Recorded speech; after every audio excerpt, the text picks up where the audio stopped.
Assalamualaikum warahmatullahi wabarakatuh. Waalaikumsalam warahmatullahi wabarakatuh. Alhamdulillah.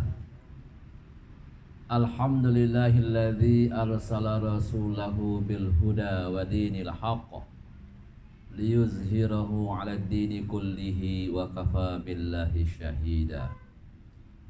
Asyhadu an la ilaha illallah wahdahu la syarikalah wa asyhadu anna sayyidana wa nabiyyana Muhammadan abduhu wa rasuluh.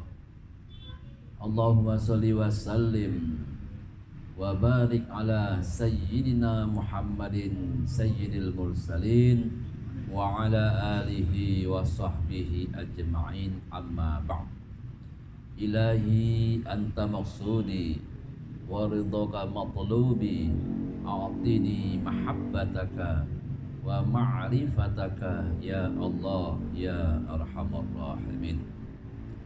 Pertama-tama dan yang paling utama, marilah kita senantiasa untuk mempersembahkan segala sanjungan, puja, puji, tasyukur kehadirat Allah Subhanahu wa taala, zat yang wajibul mawjud, hakiki mutlak. Allah zat yang maha pengasih, yang tak pernah pilih kasih, menghantarkan kita di majelis yang mulia ini, Majelis Ta'lim Umariyah atau Zawiyah Samaniyah, dalam rangka kita untuk mengistiqomahkan, mewiridkan daripada peramalan kita. Kalau di malam Kamis kita ratib saman di Masjid Agung atau Masjid Sultan Mahmud Badruddin Jaya Wikramo dan di tempat-tempat lain. Nah, khususnya di malam Ahad kita dapat berkumpul di Zawiyah Samaniyah atau Majelis Ta'lim Umar, ini langgarnya almarhum Kiai Kemas Haji Umar 19 Ilir. Nah, mudah-mudahan seluruh rangkaian amal ibadah kita pada saat ini akan senantiasa mendapat ridha, barokah dan diijabah oleh Allah Subhanahu wa taala. Amin ya rabbal alamin. Salawat dan salam tentunya tak lupa perlu kita haturkan kehadiran junjungan agung kita Nabi besar Muhammad sallallahu alaihi wasallam, berikut keluarga, sahabat dan pengikut-pengikutnya yang seiman dan seakidah hingga akhir zaman. Hadirin jemaah majelis zikir Zawiyah Samaniyah, pada malam ini kita sudah berada di tanggal 14 Sya'ban. Jadi insya Allah malam besok kita masuk bulan atau pertengahan daripada nisfu Sya'ban, tanggal 15. Di mana tanggal 15 Sya'ban ini berbarengan dengan haulnya Datuk. Datuk wafat, Datuk Kiai Kemas Haji Umar bin Kemas Haji Abdurrahman 19 Ilir, pendiri dari Majelis Taklim kita ini, itu wafat pada tanggal 15 Sya'ban. 15 Sya'ban, hari Rebu kalau waktu itu 15 Sya'ban,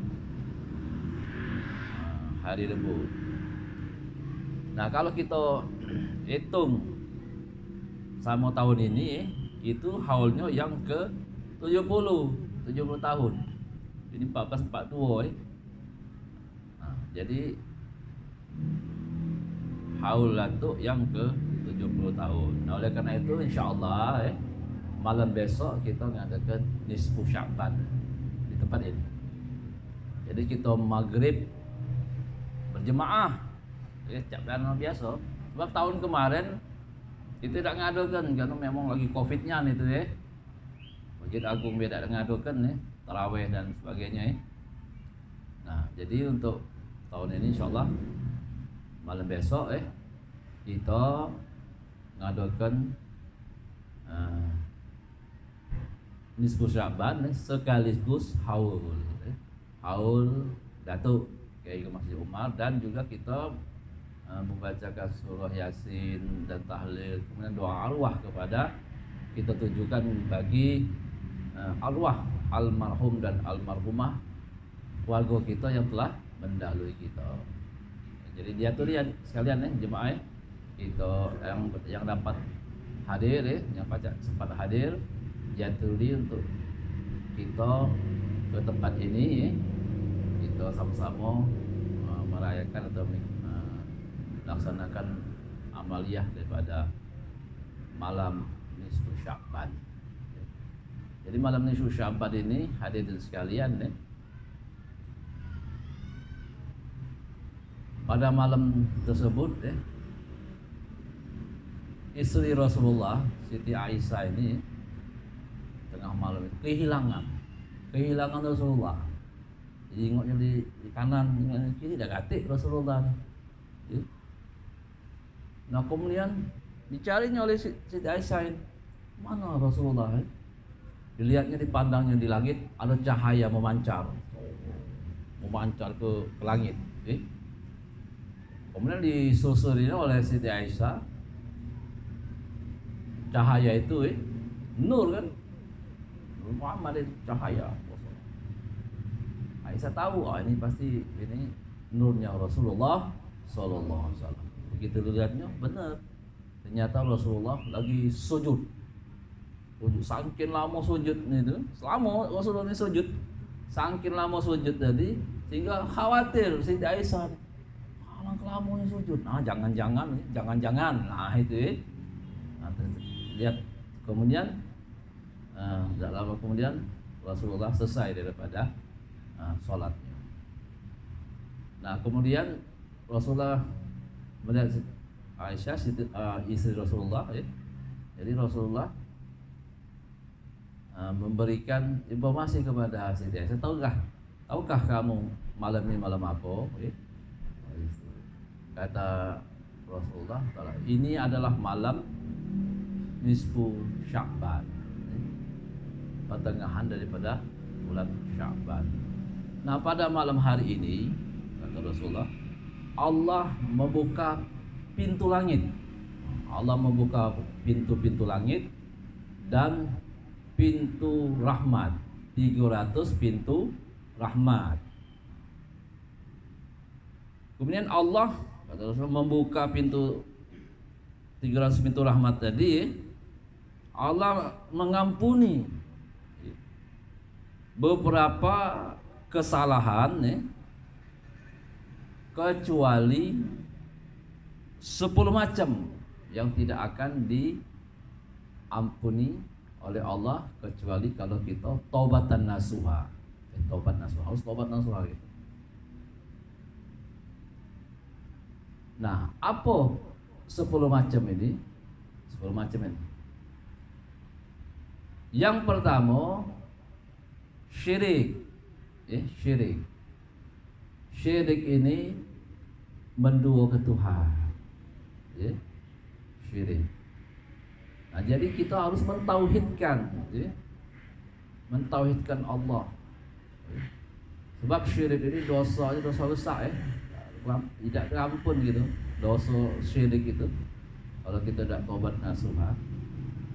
Nah, syirik ini yang paling bahaya adalah syirik khafi.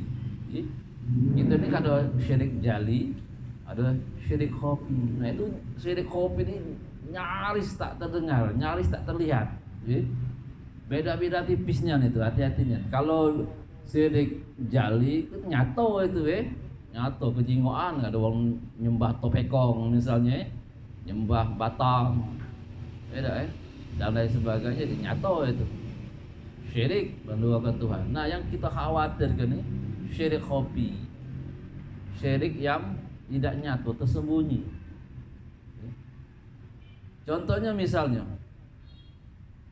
kita lagi sakit, apa sakit kepala, apa sakit apa sehingga kita makan obat. Jadi informasi oleh wong, coba makan obat ini coba pasti sembuh, paten obat ini. Kita sakit kepala misalnya, sakit kepala sebelah, mentak misalnya kepala gitu kan, apalagi buntu misalnya tua misalnya, nambah sakit kepala gitu ya. Ada apa namanya? Bukannya muter-muter lagi, apa yang muter-muter migrain nih? Oh, Vertigo. Oh, tapi kalau bulan tua tuh lebih dari vertigo baca no, muter gitu Oh, itu. Jadi kita disuruh makan obat. Makan. Kita makan obat itu. Makan obat. Baik sembuh. No, itu ngomong. Woi, berkat obat ini no.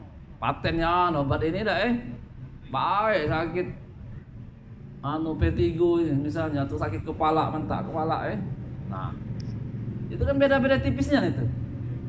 Yang benernya macam mana yang benernya? Yang bener itu obat itu rewang kita minta, rewang kita berdoa. Itu tauhid Jadi dengan kita makan obat ini, insya Allah akan disembuhkan oleh Allah. Yang menyembuhkan itu Allah, bukan obat. Bukan obat. Nah itu. Jadi kita kalau tergelincir memang benar itu syariatnya. Syariatnya, usahanya kita minum obat. Kalau sakit minum obat, berobat. Nah tapi yang nyembuhkan itu bukan obat itu Nah tapi Allah. Nah itulah ajaran, salah satu ajaran dari Datuk Kyai Umar. Kyai Umar itu tauhidnya bukan main. Contohnya misalnya cabai. Cabai itu pedas. Apalagi gula itu manis. Kemudian garam, uya itu masin. Api itu panas. Nah, tapi jangan kita ikutkan bahwa yang pedas itu datangnya dari cabai. Yang api itu panasnya datang dari api, tapi itu dari hak Allah. Allah. Nah, itu kan beda-beda tipis artinya Betul kita tergelincir. Segala sesuatu itu datangnya dari Allah. Apa baik yang baik, yang buruk, yang jahat. Jadi jangan mentang-mentang dari Allah yang baik-baik. Tidak, yang buruk juga datangnya dari Allah. Nah, tapi kalau yang baik itu adalah rahmatnya. Yang buruk itu, yang jahat itu apa? Murkonya, kita dimurkoinya. Tunjuknya juga oleh Allah, tapi dimurkoi oleh Allah. Nah itu jadi tauhid. Tauhid itu kita menghapuskan kesyirikan. Jadi salah satu yang tidak berampun 10 macam tadi, yang pertama syirik. Jangan sampai kita syirik. Jadi kita mesti taubatan nasuha. Sebab kalau tidak bakal diterima. Dosa kita taubat kita kesalahan kita tidak akan dimaafkan oleh Allah Subhanahu wa taala. Itu pertama syirik. Yang kedua, apa yang kedua? Yang kedua ahli sihir. Sihir. Kalau melakukan sihir. Sihir itu dunia memang. Dukun yang ilmu hitam itu sihir. Zaman nabi-nabi dulu itu zaman sihir. Contohnya misalnya zaman Nabi Musa. Nabi Musa itu sihir ulo. Kemudian untuk membunuh ulo-ulo yang ada di itu oleh Nabi Musa, dilemparkan tongkatnya sehingga menjadi ular besar dan memakan semua ular-ular yang kecil-kecil. Nah, untuk mematahkan sihir itulah jadi mukjizat bagi para nabi dan rasul. Yang jelas itu ada ilmunya kan. Sihir itu ada ilmu. Nah itu. Jadi kalau kita tidak bertobat nasuha pada malam itu, tidak akan diampuni oleh Allah Subhanahu wa taala. Yang ketiga, ini kecuali yang 10 tadi, yang ketiga minuman keras. Minuman keras artinya minum yang memabukkan, bukan minum yang keras itu jak batu, es batu lah. Es batu itu kan minuman juga itu keras Tapi ini yang dimaksud dengan minuman keras itu adalah khamar, minuman yang memabukkan. Nah, jadi kalau kita masih galak minum ini, tobat kita. Karena di malam bulan nisfu Sya'ban bulan nisfu Sya'ban kita Allah tidak akan mengijabah doa kita, tidak akan mengampuni kita kalau kita tidak taubatan nasuha. Sebab minum adalah pangkal dari segala gawe yang tidak ada bagus. Minum, maksiat lagi ada di situ, malingnya ada di situ. Tidak sadar itu minum itu mabuk, sehingga memacu kita untuk melakukan hal-hal yang tidak baik lainnya dengan mabuk tadi. Nah, jadi kita mesti bertobat nasuha. Yang keempat berzina. Berzina. Kalau kita biasa berzina terus, main perempuan misalnya, nah itulah kalau kita tidak taubatan nasuha, segala amal ibadah kita, dosa kita tidak akan diampuni oleh Allah Subhanahu wa taala kalau kita tidak taubatan nasuha. Nah, yang selanjutnya yang kelima, riba. Makan riba. Makan riba itu nganak ke duit. Rentenir kalau gitu 8-12. Kalau 8-12 kondangan lama makan nasi minyak, makan ayam gitu 8-12 tidak. Tapi riba ya diminjem 8 balik 12. Nah itu. Ada afan, mudo afan, berlipat-lipat dia. Nah itu mencekek uang ya. Nah, riba. Ini enggak dibolehkan karena berlipat-lipat gando itu nah. Minjem kecil malah dia besar.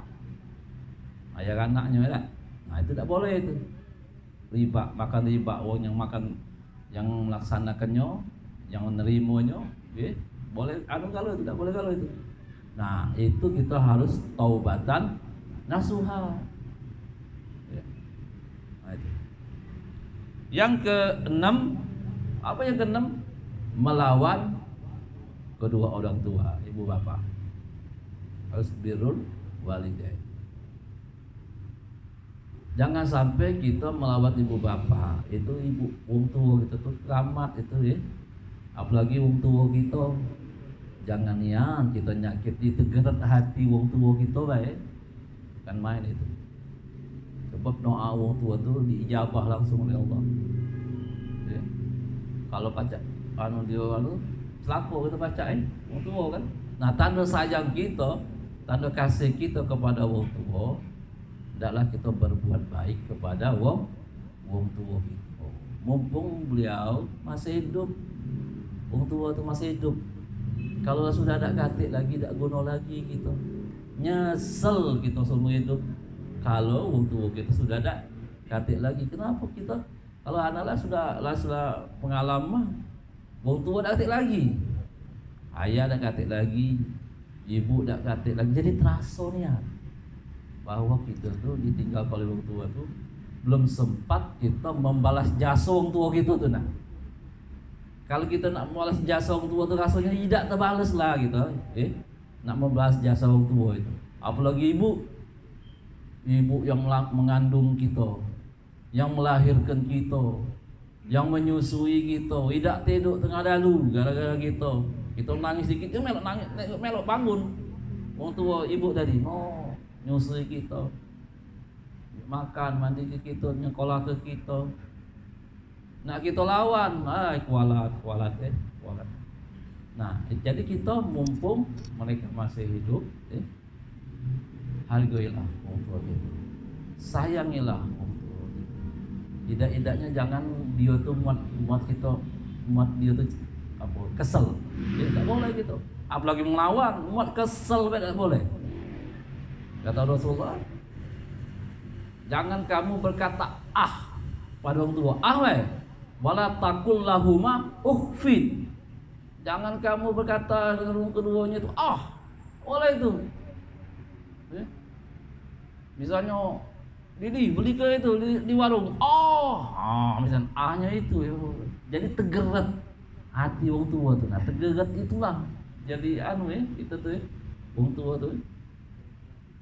Nah, jadi mumpung beliau mereka masih hidup, berbaktilah kita kepada wong tua. Kalau wong tua sudah meninggal, kita doakan.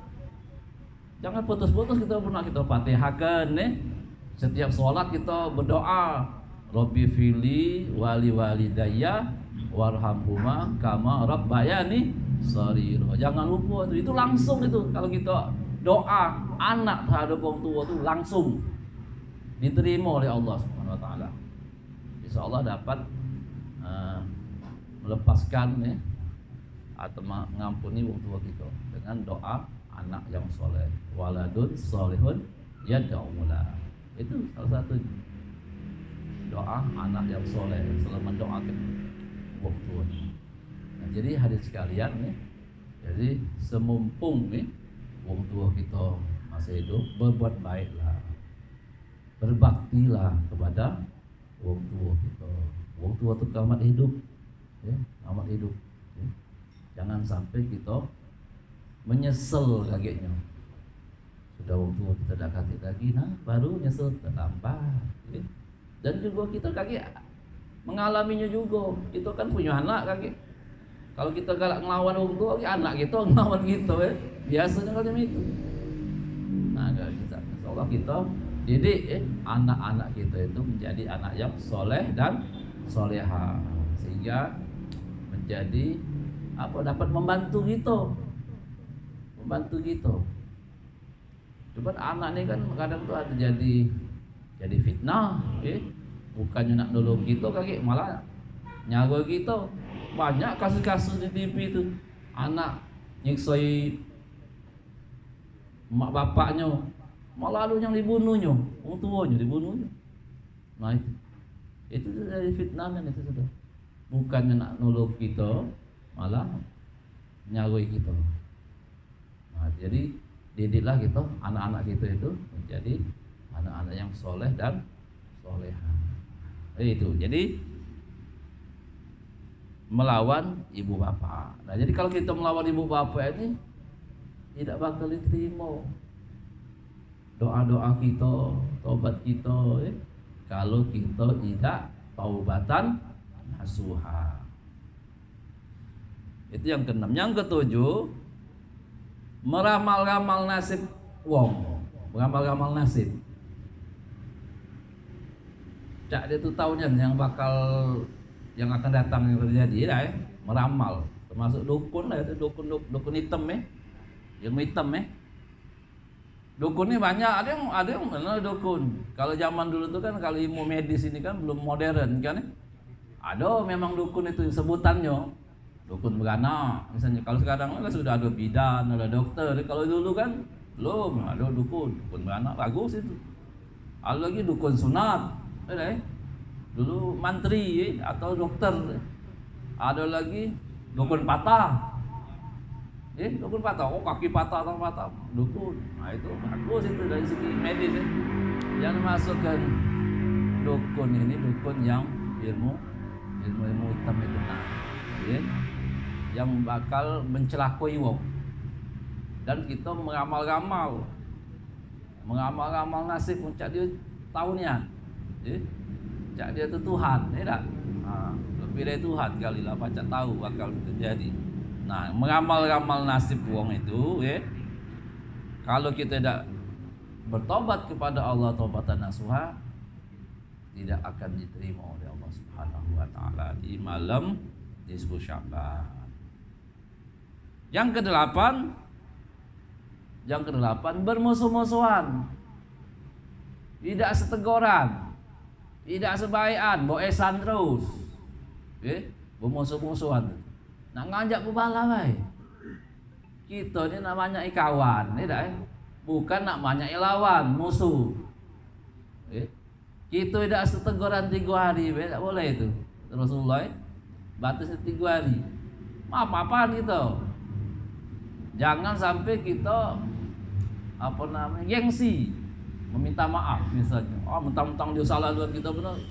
Tidak ada apa-apa. Walaupun kita yang benar, tidak apa-apa, kita saling maafkan. Oleh karena itulah makanya di setelah habis sholat sudah habis kita musafahah, salam-salaman, halal bihalal. Misalnya itu dalam rangka itulah untuk memaafkan supaya jangan sampai kita musuh-musuhan.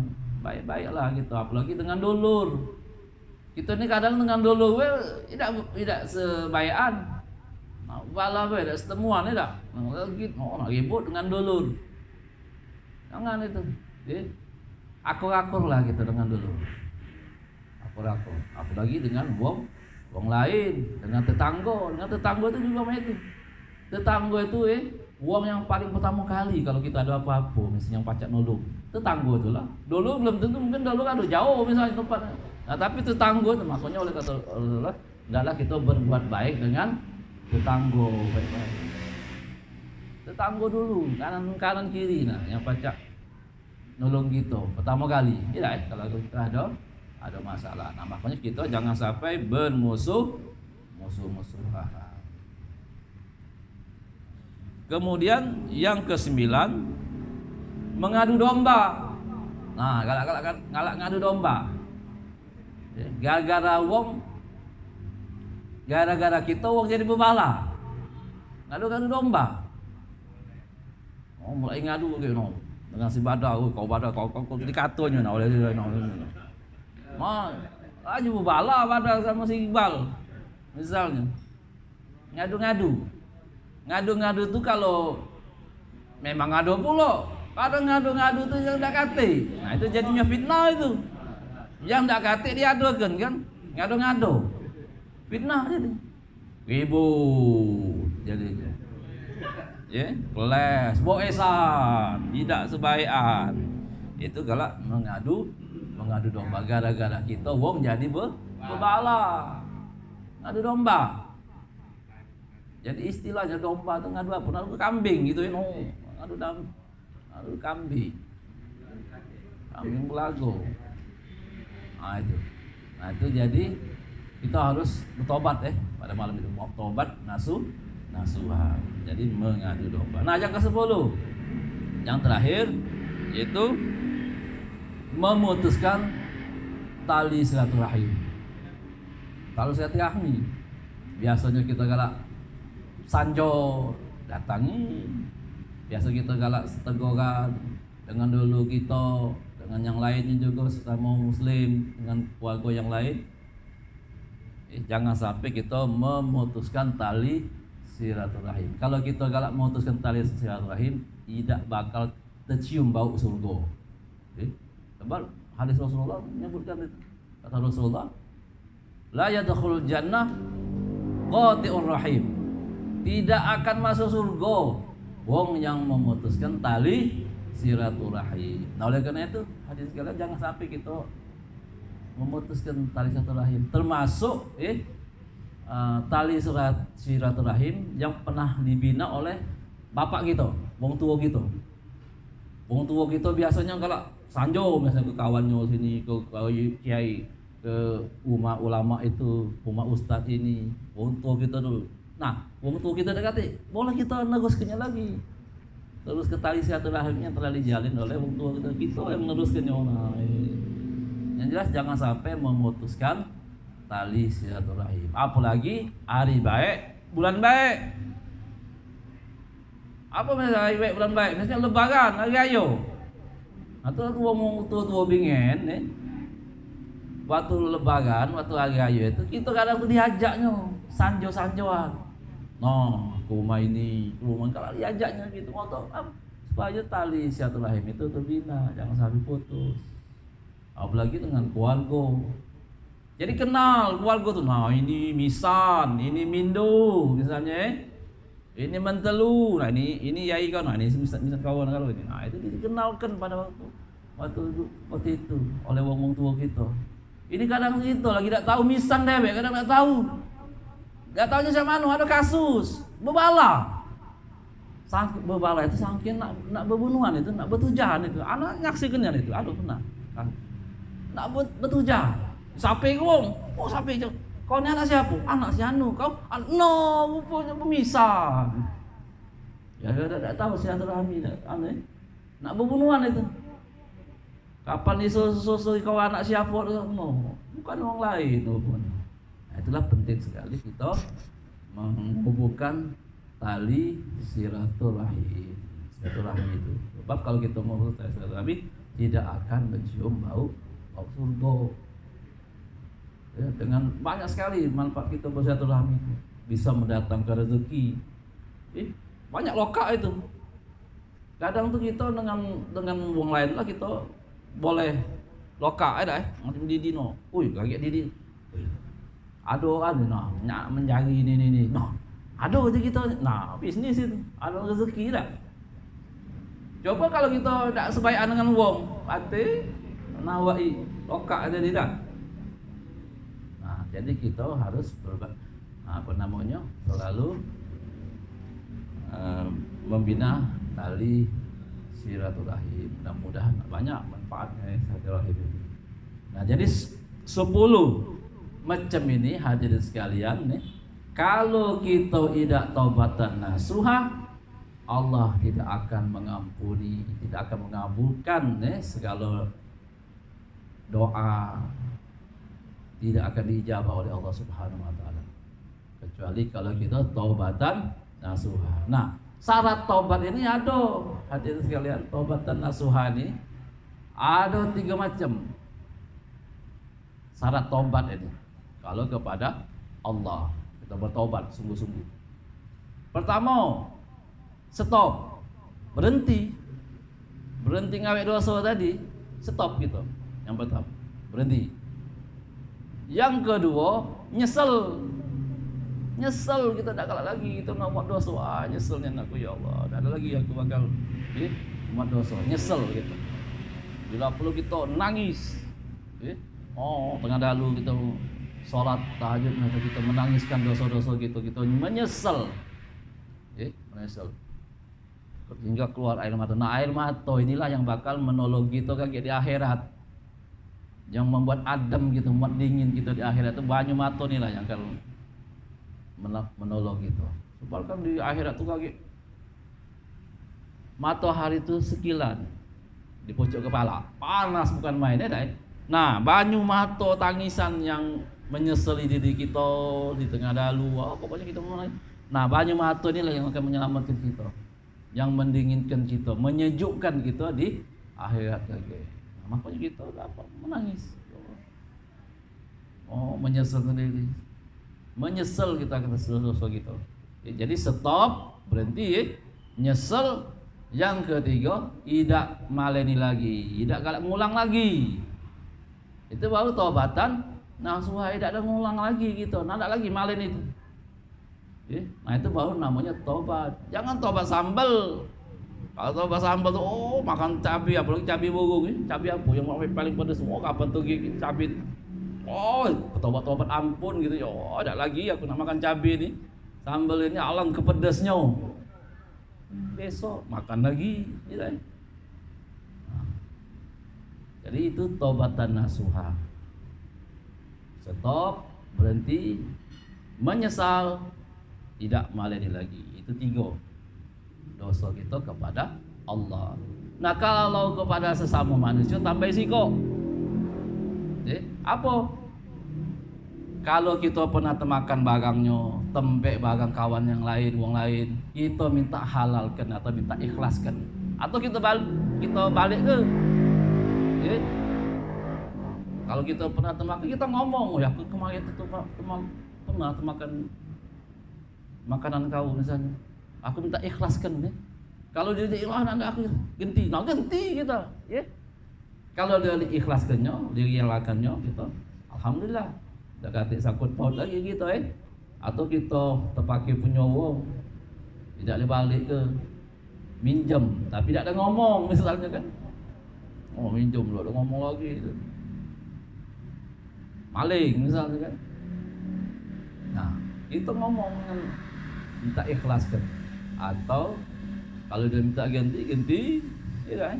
Nah, itu kalau sesama manusia. Nah, ini taubatan nasuha. Hadirin sekalian, jadi kalau sudah kita bertobat pada malam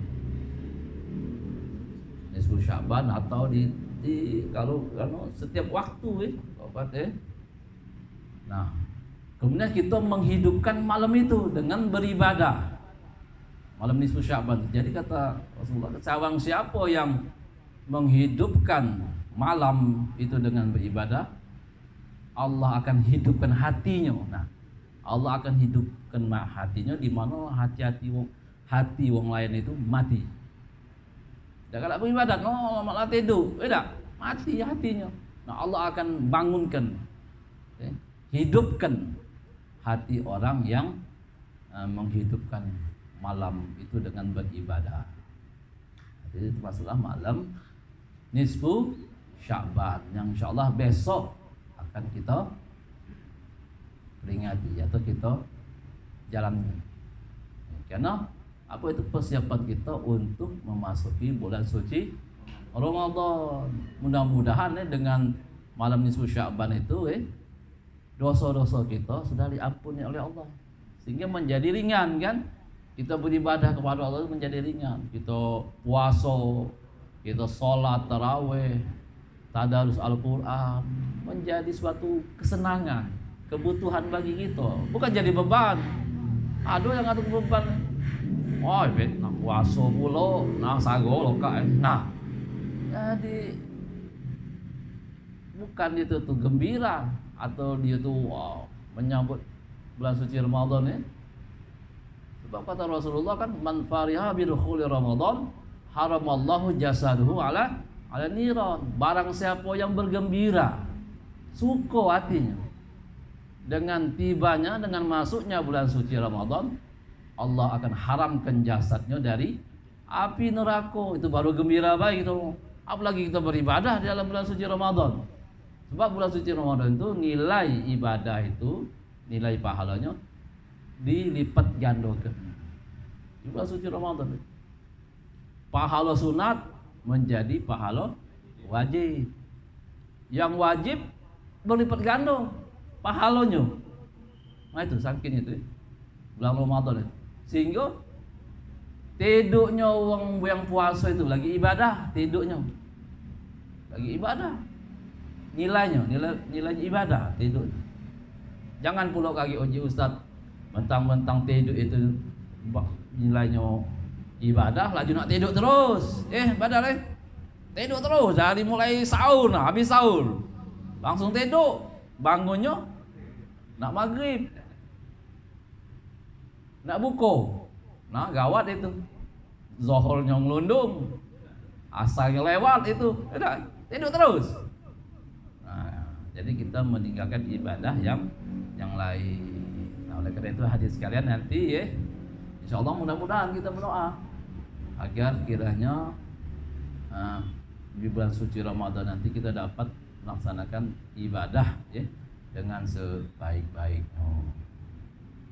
Nah, jadi di dalam bulan atau nisfu Sya'ban nanti kita menghidupkan malam itu, di antaranya kita membaca surah Yasin. Sudah maghrib tuh baca Yasin tiga kali dengan 3 niat, berniat gitu. Jadi sempat habis maghrib menjelang isya itu kelar gitu Yasin 3 kali itu. Yasin pertama kita niatkan apa? Panjang usia dalam taat ibadat kepada Allah. Yang kedua, dimurahkan rezeki yang halal. Yasin ketiga niatnya dimatikan oleh Allah, insyaallah dimatikan Allah dalam keadaan husnul khatimah. Jadi kita berniat itu Yasin 3 kali antara maghrib dengan isya. Nah, kemudian selebihnya kita sudah sholat isya, kita dilanjutkan lagi dengan amalan-amalan yang lain. Misalnya kita sholat tasbih kita kerjakan, atau sholat sunat 100 rakaat. Kalau Syekh Abdul Somad Al-Palembani di dalam kitab Sayyidus Salikin itu mengerjakan sholat sunat 100 rakaat itu. Itu yang dilakukan oleh para waliullah, para ulama sufi. Imam Ghazali, Syekh Abdul Qadir Jalani, ya. Syekh Abdul Somad Al-Falemani, Syekh Muhammad Saman itu melaksanakan sholat sebanyak 100 rakaat. Ya. Itu untuk apa? Menghidupkan malam tadi dengan ibadah. Nah, banyak itu. Dan juga misalnya kita selain sholat tasbih, kita juga maca tahlil, doa arwah, kita hadiahkan kepada arwah almarhum dan almarhumah yang telah meninggal kita. Sebab bulan Sya'ban ini kan dikenal juga dengan bulan ruah, ya? Bulan ruah. Bulan ruah itu ya bulan arwah. Kita menghadiahkan bacaan-bacaan, doa-doa kepada almarhum dan almarhumah yang telah meninggal kita, terutama keluarga-keluarga kita. Ya, sebab bulan puasa kan azab-azab, siksa kubur, dan ini stop dulu. Nah, sampai hebatnya bulan suci Ramadan itu, ya. Di stop dulu. Nah, itu. Jadi kita memberikan Fatihah, doa kepada para arwah almarhum dan almarhum yang telah meninggal kita. Nah, itu hadirin sekalian, ya, salah satu daripada fadilat, keutamaan daripada kita melaksanakan atau menghidupkan beramaliyah pada bulan nisfu Sya'ban. Juga kita melaksanakan ibadah yang lain, puasa misalnya. Kalau orang tua-tua dingin itu 3 bulan dia puasa. Datuk nah, kayak Umar, 3 bulan dia puasa. Mulai dari Rejab, Sya'ban, Ramadan. Belum makanya wong bingin itu langsing badannya yang sehat panjang umur banyak umur umur tua bingin karena memang ibadahnya itu bukan main. Kalau tidak turun itu ibadah umur bingin dulu puasa 3 bulan, belum lagi puasa Syawalnya lagi 6 hari, ya. Nah, jadi itu hadirin sekalian, ya. Jadi untuk malam besok diaturi, siapa yang berkesempatan baca hadir, diaturi kita sholat maghrib berjemaah, kemudian kita baca surat Yasin dan dilanjutkan dengan kita sholat isya berjemaah seperti biasa pula, ya.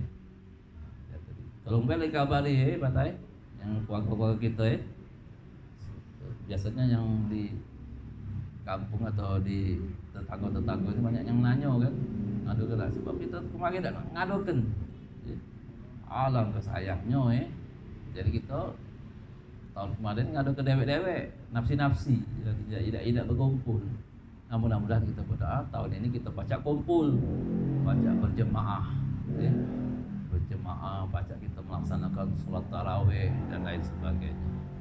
Itu saja hadirin sekalian. Mudah-mudahan segala niat, hajat, maksud dan keinginan kita senantiasa akan diijabah oleh Allah Subhanahu wa taala. Demikianlah akhir kalam, wallahu muwaffiq ila aqwamit thoriq. Wa minkum, wassalamualaikum warahmatullahi wabarakatuh. Waalaikumsalam. Kalau ada yang bertanya silakan bertanya.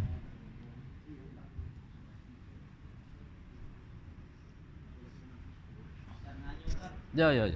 Mana yang mau ngatur kalau meninggal lagi nak menjelang bulan puasa atau di baru-baru bulan puasa itu dikatakan lagi apa benar?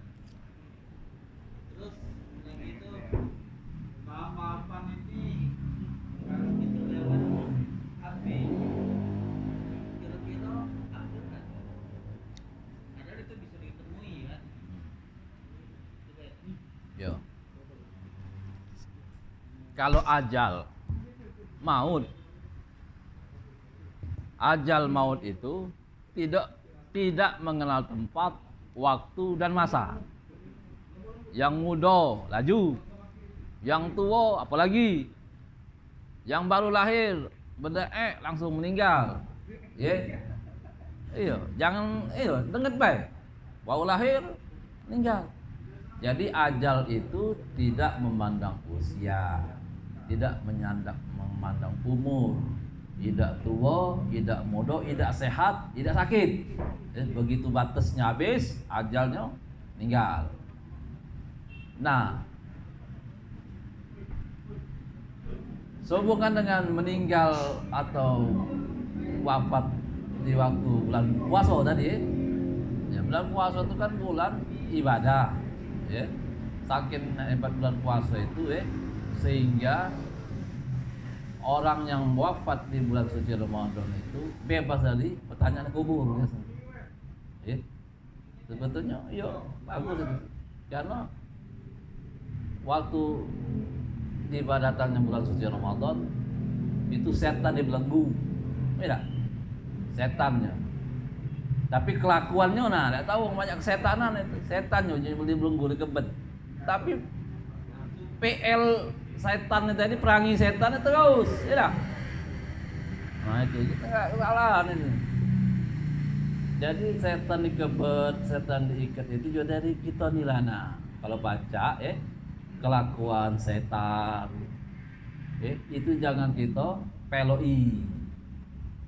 Nah, jadi kalau di bulan Ramadan itu biasanya yang meninggal di bulan Ramadan itu bebas dari siksa kubur, pertanyaan kubur itu di stop dulu sampai Muhammad itu. Iya, itu enggak. Kaget baru. Ya dah. Nah, siksa itu tergantung amal ibadah kita. Kalau kita banyak ibadahnya, insya Allah yang bakal menemani kita di kuburan lagi yang baik, malaikat yang baik. Kalau kita jahat, nah sudah. Nah kita ni kadang itu kalau percaya tidak percaya lah dengan hal-hal yang itu yang gaib, karena itu sudah dijanjikan, sudah dikabarkan oleh Rasulullah. Pertanyaan kubur itu ada, siksa kubur itu ada. Nah jadi kita persiapkan, jangan sampai kita nyesel kaki. Lah sudah tuh, oh ya Allah, aduh nih aku minta balik lagi ya, terus lewat tidak lacak lagi, gitu kan. Minta balik lagi. Kalau tahu aduh memang siksa kubur, siksa kubur dan pertanyaan muka nakir itu, itu baru nak berejo. Sekali. Nah, minta mohon maaf. Karena kita ini zaman canggih sudah. Jangan milenial. Ya. Sebaiknya kita gali. Karena di situ kan ada ijab kabul tuh, salaman, minta maaf, minta syukur, kecuali kalau jauh jaraknya misalnya, bungnya ada di ujung tulung sana, tidak tegari gitu, Nah sekarang ada media telepon, bisa ngomong langsung baik, dasar ke WA, ngomong langsung, bagusnya, tidak baca juga ya sudah. WA wong bingin dulu bersurat malah, zaman dulu kan, pakai surat.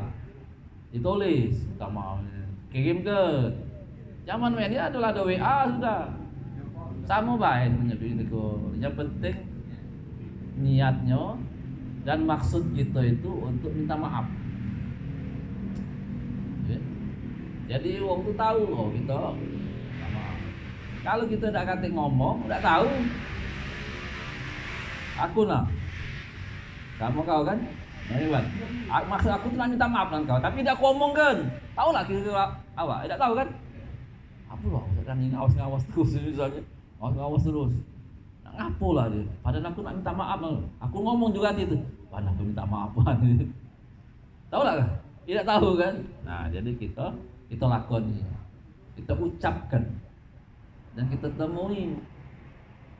Kecuali misalnya waktu tidak tahu lagi ya juntrungannya kemana, apa sudah meninggal, apa masih, misalnya kita nak minta maaf tadi, udah kita itu baik, niat kita nak minta maaf, kemudian kita fatihahkan misalnya kalau sudah meninggal, atau kita sedekahkan untuk almarhum misalnya. Kita punya utang dengan wong itu, pas kita nak mayu dicari sudah katik lagi wong itu, dikabarkan wong itu sudah meninggal. utang ini kan wajahnya mana gitu. Sudah kita sedekah baik, sedekahkan hadiahnya untuk almarhumnya kita utang itu. Itu kan salah satu minta maaf juga itu kan. Uangnya sudah ganti lagi. Kalau ada misalnya keluarganya misalnya, kita tunjuk ke keluarganya, nah mau apa kan? Aku dulu berhutang dengan orang tua kamu. Cuma orang tua kamu sudah meninggal, nah sekian. Nah sekarang aku bayar hutang itu dengan keluarganya, dengan ahli. Kalau tahu uangnya, kalau tidak katik tahunnya, manulah goib tidak katik sudah sedekah baik gitu, sedekahkan gitu niatnya, pahalanya kita hadiahkan kepada uang yang kita utang itu, yang berutang itu, ya. Nah itulah kira-kira. Untuk apa? Untuk melapangkan kita, oke. Jangan sampai ada sangkut pautan gitu, ada Allah ada lagi, Nah, ada lagi, ada lagi.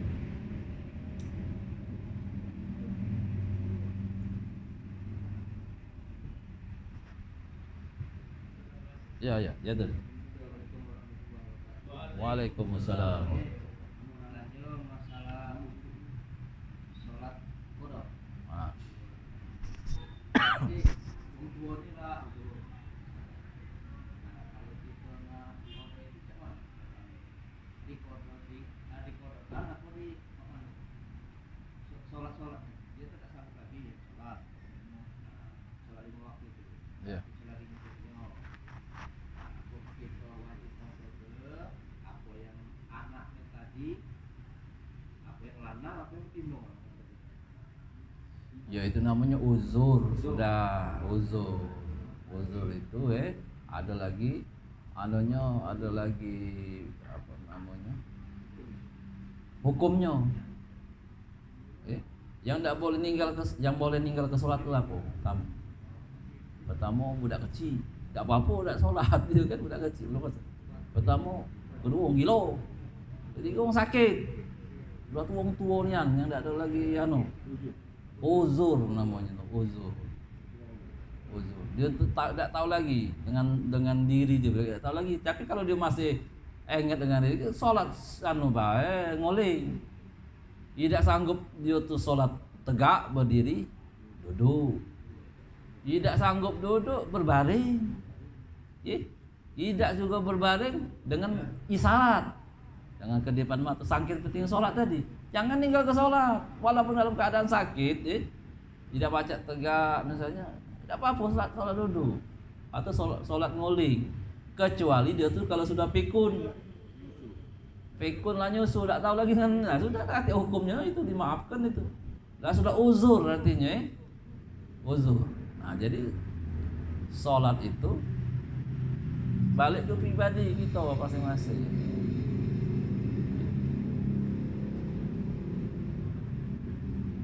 Balik ke diri kita masing-masing. Sholat yang tinggal itu Ini kodenya dewek.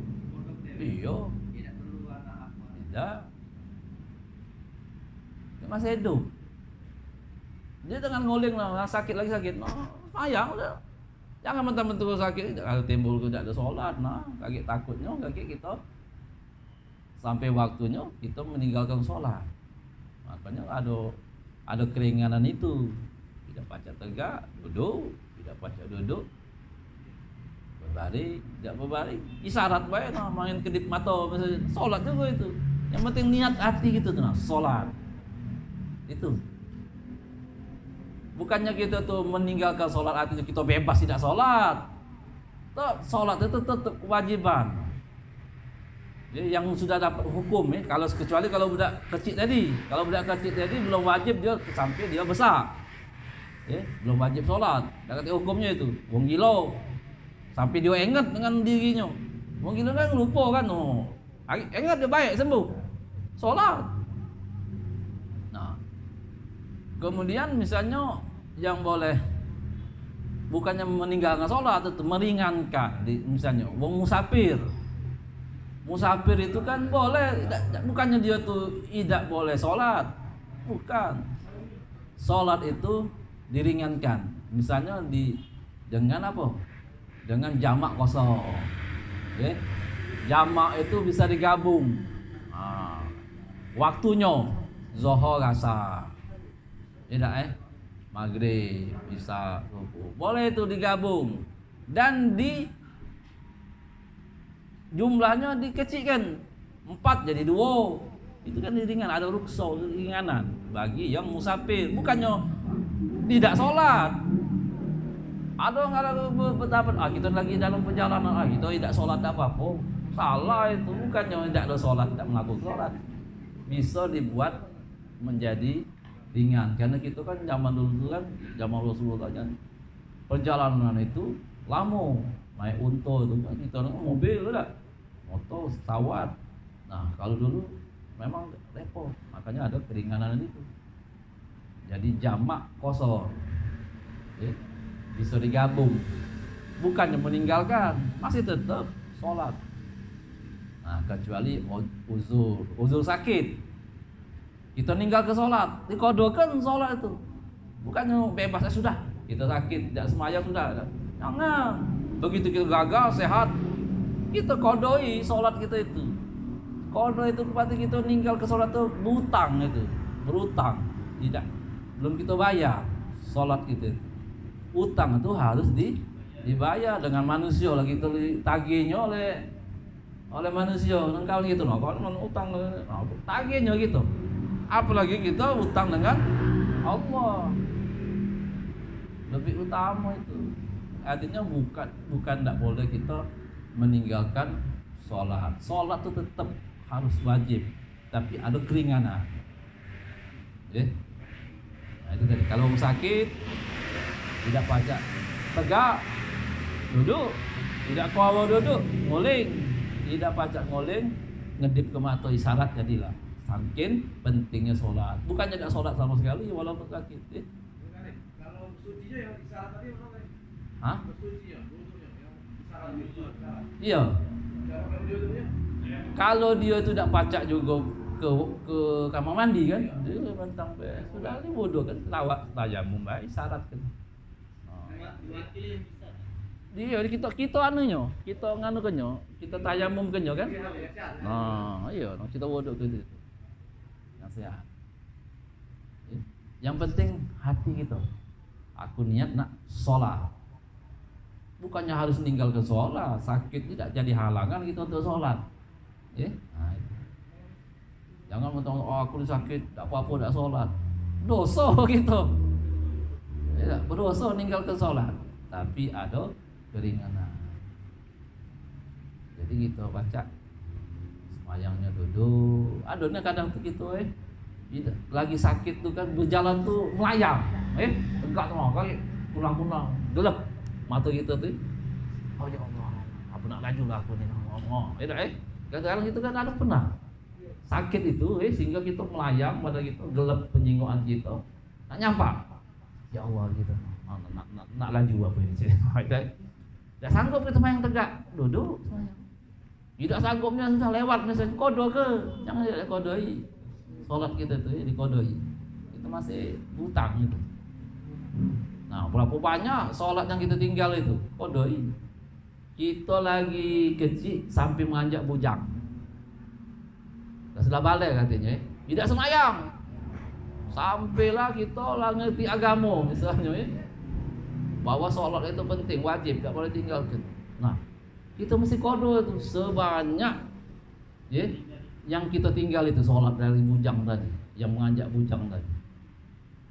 Ngapa? Yoga sih kok gitu. Ngapa kita ninggal? Makanya sholat itu harus kita junjung, harus kita tegakkan, harus kita laksanakan. Jadi alhamdulillah kalau kita pakai Masjid Agung sayang kalau ada semayang, apalagi kita diajak orang tua kita ke masjid. Alhamdulillah, kenapa? Kita selalu sholat, tidak pernah ninggal ke sholat. Dari kecil diajak oleh orang tua ke masjid, semayang terus itu. Jadi kapan ninggal sholat? Tidak pernah. Alhamdulillah, tidak pernah ninggal ke sholat. Nah itu. Jadi penting sekali. Nah salah satunya kita cara kita nak mayar niat atau mayar kodo tadi di malam nisfu Sya'ban misalnya. Kita menghidupkan malam itu dengan mayang kodo keliling. Boleh kodo keliling. Apa kodo keliling? Ya keliling 5 waktu itu nah. subuh, maghrib, isya, zuhur, asar. Kita bayar kalau itu, kodoi. Kita yang tahu tuh kita. Oh ya aku dulu. Enggak pernah semayang aja. Lagi mengajak bujang lagi. Sedang halnya ini kan. Dengan nakal-nakal no ibaratnya kan. Belum mengerti agama. Kodoi. Kodo keliling. Daripada kita sholat sunnah yang apa namanya? Yang biasa tuh lebih kita kodoi sholat baik. Misalnya kita sholat maghrib. Udah Allah sholat maghrib yang adaan ya. Udah lah habis yang maghrib. Nah, kita ini ada utang. Sudah tegak lagi semayang kita maghrib. Kodoan. Lagi isya lagi cek itu juga. Lepas isya lagi mayang lagi. Dia kodoan lagi. Jadi keliling gitu 5 waktu itu. Apa mayang utang. Uang tak kati nanggung mayang gitu utang gitu. Kita tuh lah. Ada. Nah makanya nak ditegakkannya sholat itu jangan dianggap remeh. Ya. Karena kalau kita sudah dewasa, kita sudah akhir balik, sudah ada hukum bagi kita. Hukum berlaku bagi kita. Kalau kita masih kecil, masih muda, yo, tidak apa, belum ada syariatnya kan, untuk apa namanya melaksanakan ibadah sholat. Tapi kalau kita sudah akhir balik, ada kewajiban, yaitu sholat. Wajib itu artinya kan kalau kita kerjakan berpahala, wajib. Kalau kita tinggalkan berdosa, itu wajib. Nah, jadi itu satu kewajiban bagi kita. Ada lagi? Ada mungkin cukup ya deh, Pak Tai? Nah, jadi tak kata halangan lah bagi kita untuk mengerjakan sholat, ya, walaupun sakit, ya. Kecuali kalau lalu punian dengan diri kita lupa apa namanya nyusu istilahnya tuh ya, pikun sudah kan, hari lagi tak tahu lagi, no hari ini jam berapa, pagi apa siang ini, tak tahu lagi itu, di waktu tidak. Nah, jadi itu ada istilahnya uzur, ada uzurnya, ya. Sholat di penghujung waktu. Sholat di penghujung waktu itu karena kata Rasulullah seabdul sholat di awal waktu, ya awal waktu. Kita kan bakal tidak tahu apa yang bakal terjadi di kaki, tidak tahu gitu. Sehingga ada misalnya ada balak musibah, kita sedang belum sholat, itu belum ada, berarti kita sedang menanggung dosa tadi belum sholat. Nah makanya disegerakan sholat itu supaya selesai. Dan juga jangan sampai kita menjadi lalai. Lalai dengan meninggalkan memang lain, Kalau meninggalkan sholat itu kita tidak menggawikannya. Tapi kalau melalaikan sholat itulah kita galak ngimbit itu. Zohor kaget, tak apa-apa ke asar baik. Nah itu melalaikan itu. Melalaikan waktu sholat. Mengakhirkan. Oh, kaget lah. Sekalian baik misalnya. Kalau baca jangan itu, kita tidak tahu kakek. Sebelum kita nak sore itu mungkin kita laju duluan, tapi kita belum sholat. Jadi di awal waktu sebagus abdolnya itu,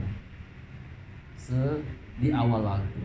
Kecuali kalau ada waktu yang mendesak, misalnya baca kita nak tinggalkannya. Contoh apa misalnya? Dokter misalnya, lagi operasi misalnya, lama operasi itu kan. Nah, karena kita ini biasa on time. Nah, waktu sholat, kita sholat dulu. Mati pasien itu lagi operasi ini. No, kita tinggal itu semua. Itu sudah ada kewajiban kita, Itu di antara. Jadi sebaiknya itu sholat di awal waktu. Jangan sampai kita melalaikan. Bukannya kita apa namanya? Melalaikan dengan ini tadi itu beda, Melalaikan dengan meninggalkan. Melalai itu masuk itu tadi melambatkan waktu sholat. Itu tidak tahu apa yang bakal terjadi. Sebelum sholat kita lah laju duluan, misalnya. Belum sholat kita. Nah, makanya kita begitu masuk waktu lajulah sholat. Terutama di awal waktu dan berjemaah. Nah, itu tidak pacak ke masjid di warga kita. wago berjemaah. Nah, itu kali. Habis. Kalau habis, mari kita tutup pertemuan ini kita dengan sama-sama kita membaca surah Al-Fatihah. A'udzubillahi minasyaitonirrajim. Bismillahirrahmanirrahim. Alhamdulillahirabbil alamin, arrahmanir rahim, maliki yaumiddin. Iyyaka na'budu wa iyyaka nasta'in. Ihdinas siratal mustaqim. Shiratal ladzina an'amta 'alaihim ghairil maghdubi 'alaihim waladdallin. Amin. A'udzubillahi minasyaitonirrajim. Bismillahirrahmanirrahim. Alhamdulillahirabbil alamin, wassalatu wassalamu ala asyrafil anbiya'i wal mursalin sayyidina Muhammadin wa ala alihi wa sahbihi ajma'in. Allahumma jam'ana hadza jam'an marhuma wa taraka min ba'dihi tabaraka ma'suma. Allahumma inna nas'alukal huda wat tuqa wal afafa wal ghina. Allahumma barik lana fi Rajab wa Sya'ban wa ballighna Ramadan. Allahumma barik lana fi Rajab wa Sya'ban wa ballighna Ramadan. Allahumma barik lana fi Rajab wa Sya'ban wa ballighna Ramadan. Rabbana atina fid dunya hasanah wa fil akhirati hasanah wa qina adzabannar. Wa shalli wa sallim ala jami'il anbiya wal mursalin walhamdulillahi rabbil alamin. Taqabbalallahu minkum